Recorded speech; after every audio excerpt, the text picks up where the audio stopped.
هذه إذاعة إرنا. المستمعين والمستمعات الأفاضل متابعي إذاعة إرنا حيثما كنتم وحيثما يصلكم بثنا، أهلا ومرحبا بكم في مستهل البرنامج العربي لهذا اليوم الجمعة 7 من يونيو.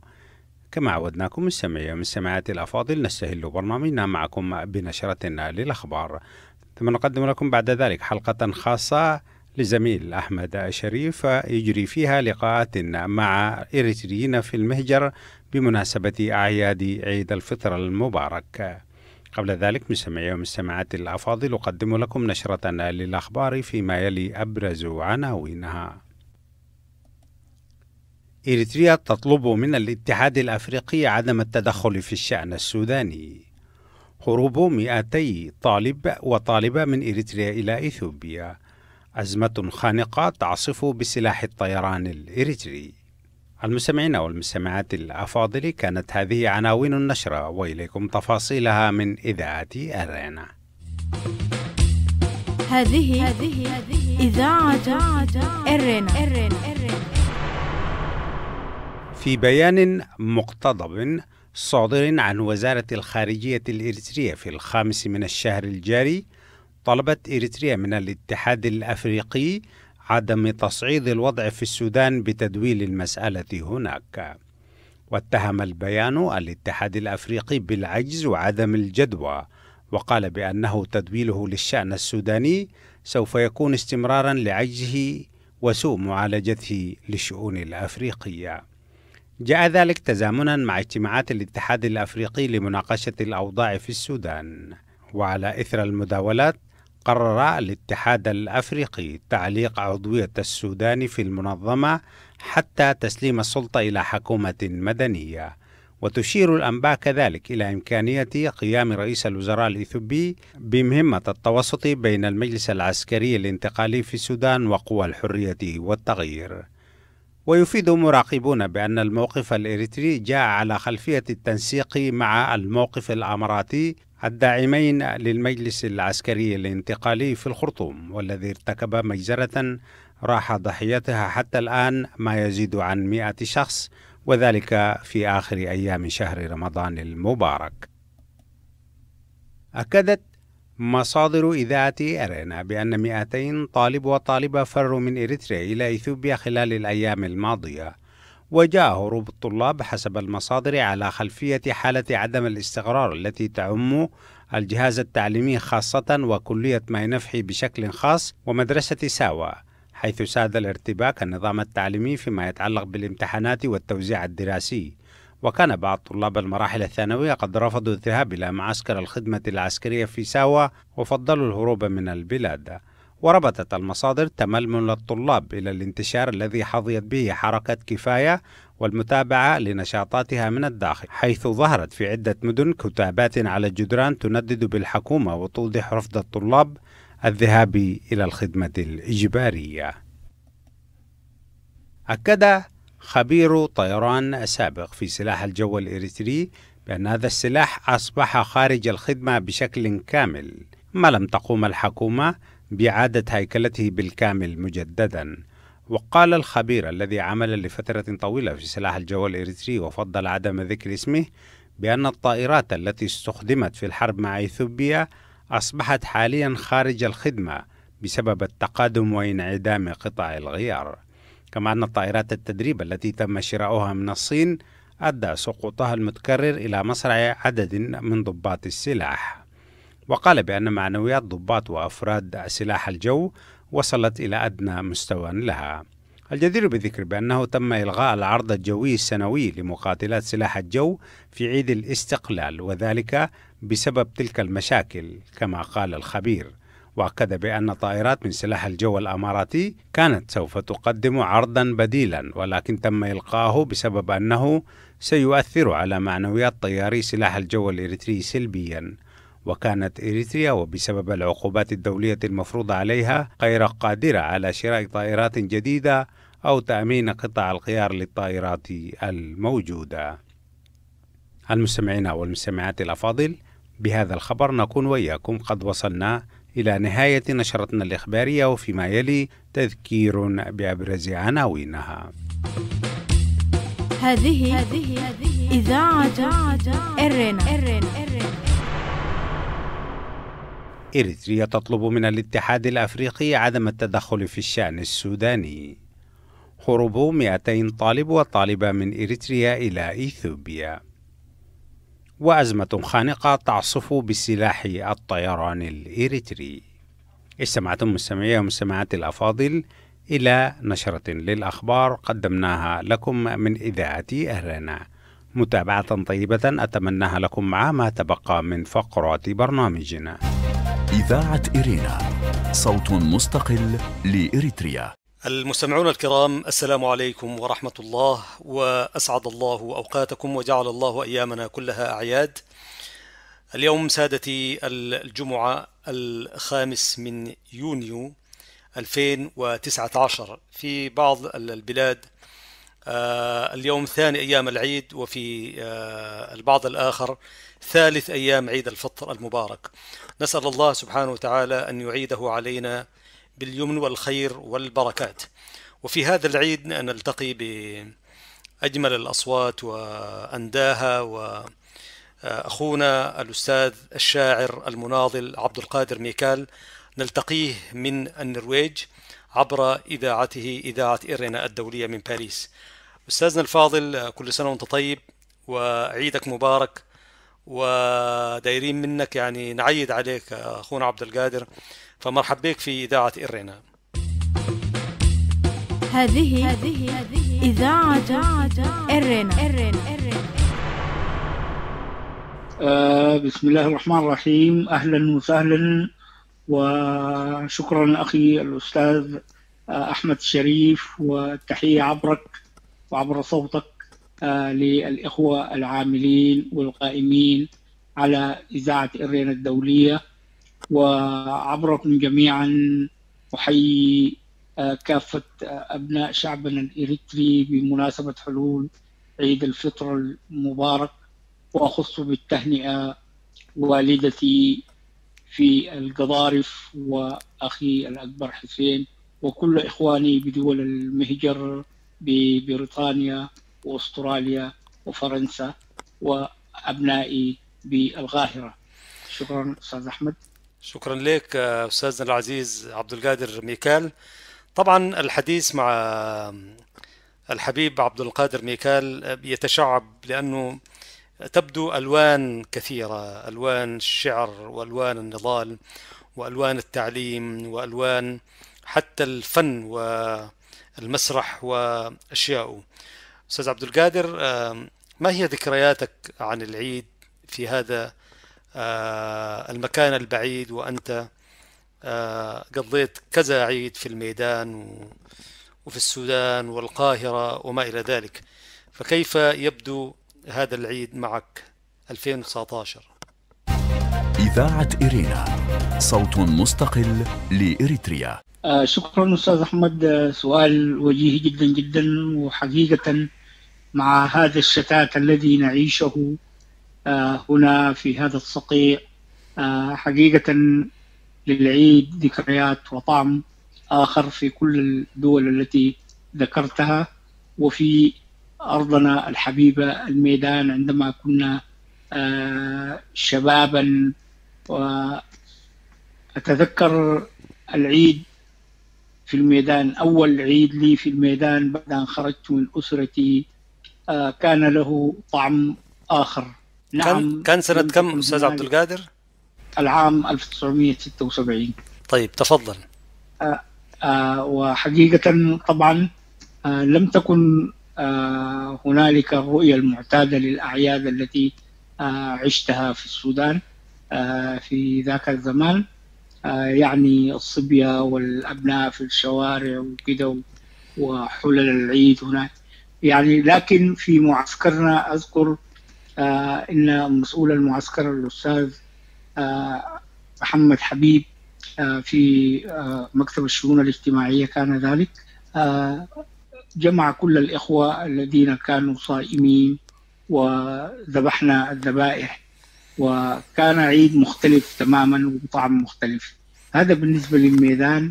أما بالنسبة للسودان والدول الأخرى التي ذكرتها، فطبعا كالمعتاد العيد له طعمه وفرحة الأطفال والزيارات المنزلية وكل هذه الأشياء. وهنا لا يوجد عيد، لا يوجد عيد، لأنك تكون مثلا موظف عامل شغال، بتمشي إذا قدرت ساعة بتاعت الصلاة بتاعت العيد تصليها وإنت في شغلك، يعني تتوجه إلى عملك. فليس هنالك طعم العيد في دول المهجر والشتات الذي نعيشه. أستاذ عبد القادر، طبعا عارف حضرتك أنه أبو الطيب المتنبي في واحدة من أعياده لما جاء وأعتقد هو عيد الأضحى المبارك قال: عيد بأية حال عدت يا عيد، بما مضى أم بأمر فيك تجديد. بالله تخيل يا ترى أستاذ عبد القادر لو أبو الطيب كان عايش حياتنا دي والشتات واللجوء، يعني كان حيقول شنو؟ يعني كان حيخرج مفردات أنا ما أقدر أوصفها يعني حاليا، لكن بما أنه في ذاك الزمان قال هذا الوصف، فماذا سيقول في هذا الزمان الذي نحن فيه؟ فعلا سيقول مفردات قد لا يصل إليها من يعيش هذا الزمان الآن بعبقريته وقريحته. نعم المعروفة. نعم يعني شاعر توفي قبل أكثر من 1000 عام ولا زال شعره وحكمته وبلاغته ورصانته ورؤيته للحياة عميقة، ويكفيه قولا يعني: إنا لفي زمن ترك القبيح به من أكثر الناس إحسانا وإجمالا. تخيل هذا الكلام قالوا ولو عاش زمان هذا، يعني أن بدأ فيه القبح إحسانا والنفاق تقوى وإيمانا. هذه إذاعة إرنا. أنا أشكرك أستاذنا العزيز عبد القادر، ونحن طبعا في عيدية بمعية أستاذنا عبد القادر الشاعر والمناضل والأستاذ عبد القادر ميكال من النرويج. معكم إذاعة إرنا الدولية من باريس. طبعا أستاذنا عبد القادر لا يستقيم الأمر وإلا أن نستمع منك شيء من الشعر والجمال، فماذا أنت قائل؟ بما أنه الحديث عن الفرحة والعيد والأشواق إلى الأحبة في مثل هذه المناسبات، فسأقرأ قصيدة بعنوان خارطة الأشواق. لكن قبلها سأصحح معلومة. تفضل أستاذ أحمد، أنا أتحدث من السويد، من عفوا ستوكهولم. نعم طبعا من مدينة ستوكهولم السويدية. نعم تفضل. شكرا على التصحيح. نعم. في وهج الشمس المحرق أجمع أشيائي الخرساء أمتعتي وبقايا منك، أشد أشرعة التثفار أتشبع بعبقك إخوتي والأصحاب، فأنوء بحمل بعيدا أحيك خارطة الأشواق، فيجيء الليل بعتم دامس وسهاد، يكون أنيسي حرف الود العشق أصوغ به الكلمات، أنظمها نبرة تحنان وشوق فياض، فتجيء بخاطرتي ذكرى الأيام الغابرة الأنخاب، فأتوغ لعينيك للعبق الوردي لحضن أمي والأصحاب، أتوه مرارا شرودا في لحظة جذاب، فيخفق قلبي حنين وشوق مذاب، ليلي طويل حلمي ثقيل، أطياف الذكرى ككأس عذاب، فهلمي يا ساعة اللقيا ألهميني الكلمات أرسمها أحرف وله عشق، خارطة للأشواق قمرا متوهجا أضيء به الآفاق، أضيء به آفاق أضيء به الآفاق. وشكرا. بارك الله فيك، بارك الله فيك أستاذنا عبد القادر ميكال، الشاعر المناضل الفنان وفي نفس الوقت المعلم. لك كل الشكر باسم كل المستمعين أستاذنا ميكال، ومتعك الله بالصحة والعافية، وإن شاء الله نلتقي بك في ساعة خير وفرح وأماني عذاب طيبات، والدنيا إن شاء الله منى وأحلام. شكرا لك حبيبنا، وتحياتنا عبرك للأسرة في القاهرة وفي السويد وفي كل بقاع أينما تواجد محبوك ومعجبوك وأصدقاؤك. شكرا لك عزيزي، وإلى اللقاء. الشكر لكم أستاذ أحمد ولإذاعة إرينا لإتاحتها لهذه الفرصة، وشكرا لكم، ودوما أنتم سباقون في كل الأمور التي تقدمونها. لكم جزيل الشكر والتحية. السلام عليكم ورحمة الله. إذاعة إرينا، صوت مستقل لإريتريا. ونواصل معكم أعزائنا المستمعين هذه التهاني العيدية، ومعنا الآن أعزائي المستمعين من لندن العاصمة البريطانية الأستاذ بكري أحمد أغراو. سيد بكري، كل سنة وأنت طيب، والعيد مبارك علينا وعليكم وعلى الأمة الإسلامية والشعب الإريتري. أول كده نبدأ، يعني رمضان كيف قضيتوه الأخ بكري؟ أولا السلام عليكم أستاذ محمود، الله يخليك لفرصة هبكنا عشان الواحد يقدم التهاني والتبريكات لكل الأخوة وكل الأسر الأريترية وجميع المسلمين في مشارق الأرض ومغاربها بمناسبة حلول شهر رمضان المبارك. عاده الله علينا جميعا بالخير، وإن شاء الله عيد سعيد وعيد خير وبركة له ديقلنا. طيب رمضان كو حلفة؟ والله الحمد لله، رمضان طبعا رمضاناتنا أوروبا زي ما تعرف أستاذ محمود. الحمم لله نحن في لندن أحسن من غيرنا، يعني من باقي الناس اللي عايشين في اسكندنافيا كده، يعني ما في إريتريان كوميونيتي هنا، ما في. لكن هنا سبحان الله هو أصلا غربة هي، لكن ما تحس بالغربة ديك، يعني أقل شيء تلاقي فلان ودعت كتركب وفلان تبل. لكن مثل إريتريا رمضان ترأينا هم نقبي رمضان إريتريا، وبالأخص دي بكرن. معلش دققت في كرن لأنه من منطقة أنا أقدر أتكلم. لا أبشر، لا يهمك. أيوة، فالحمد لله طبعا رمضان كرن.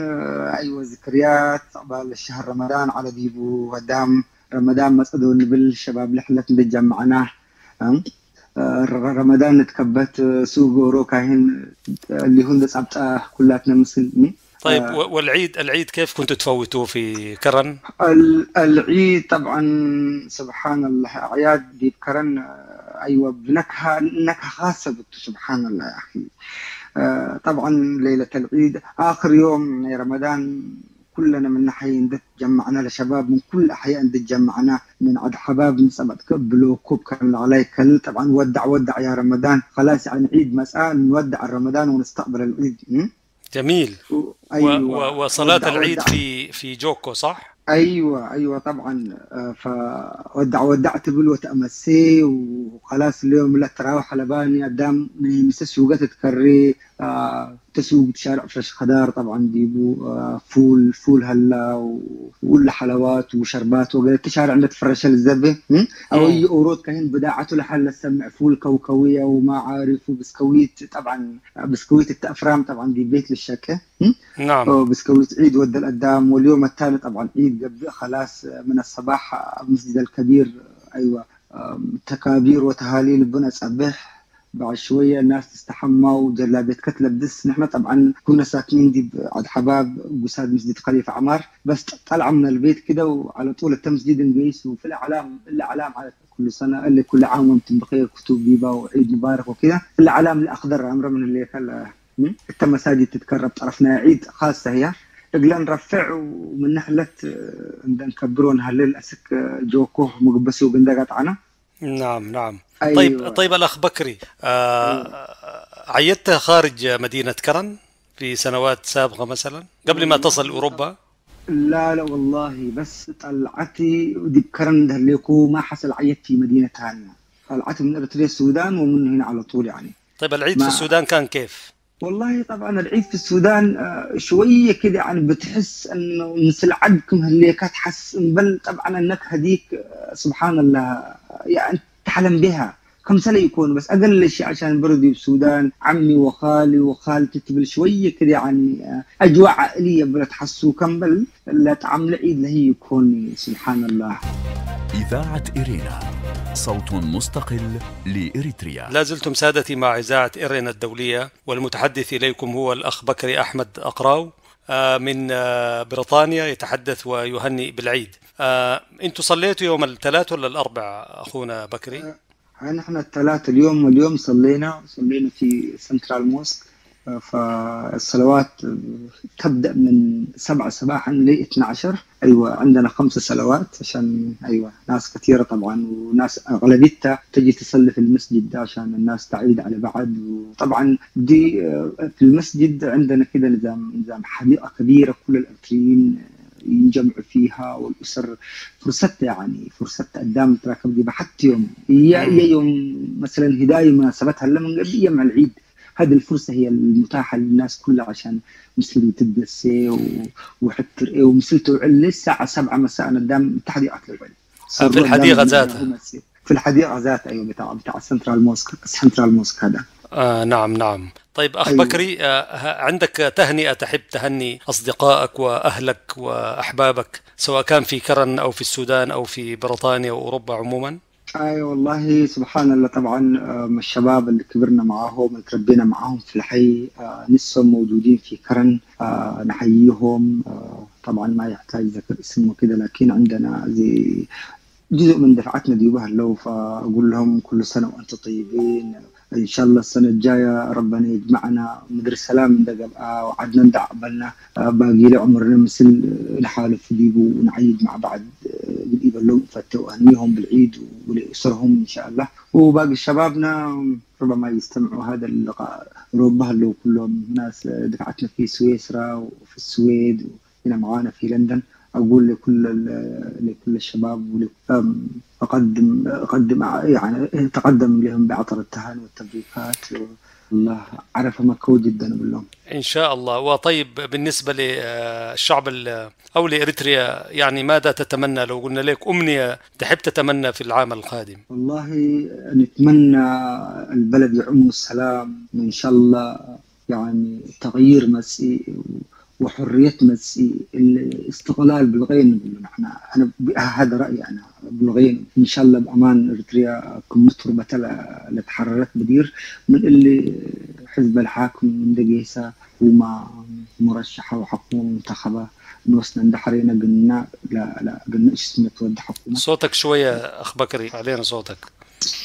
ايوه حبيبنا معليش شويه ممكن من السماعه يكون. فاتمنى البلد يعم السلام ومدر عند السنه كلها عدنا نعقب بالكفايه من قربت، كفايه من شتات، كفايه من ايوه سبحان الله. انا عن نفسي وعن جيلي انا طفولتنا وحلمنا السراء، يعني الواحد في عمر 16 سنه يعني جينير سكول انت هلا مدري انت حق فقره، ما كان في واحد يتمنى يطلع في عمر زي هذا. لكن طبعا للواقع شيء الى واقع يعني غير الحين من نحلموا بعنا مدير تحررات دام درسات دام سنن قيسلين بلعنا بعد شويه خلاص يعني ايوه لا دام مسير قلبوني. حتى الدراسه ما بقت عنده طعم، خلاص درس قيساوي درس عند درس لا عدمنا لو عند درسوا جامعتنا تو تخرجوا مجالات سنير انهم والدرسه وقيسا ما شفناه يرجع. فهمت علي؟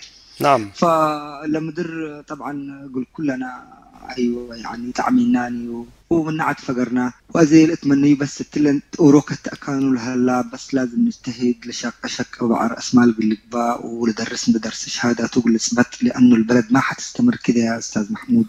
ان شاء الله يوم ما ربنا حيفرجها